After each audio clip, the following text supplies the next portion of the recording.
You ask Tiger to solve. This deals with linear equations with one unknown.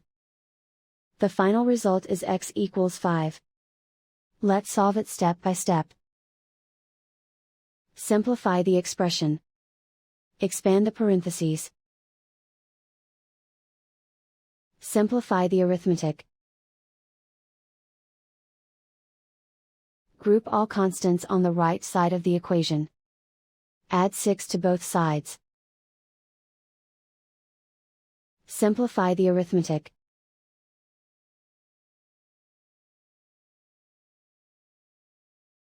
Isolate the x. Divide both sides by 3. Simplify the fraction. Find the greatest common factor of the numerator and denominator. Factor out and cancel the greatest common factor. And so the final result is x equals 5.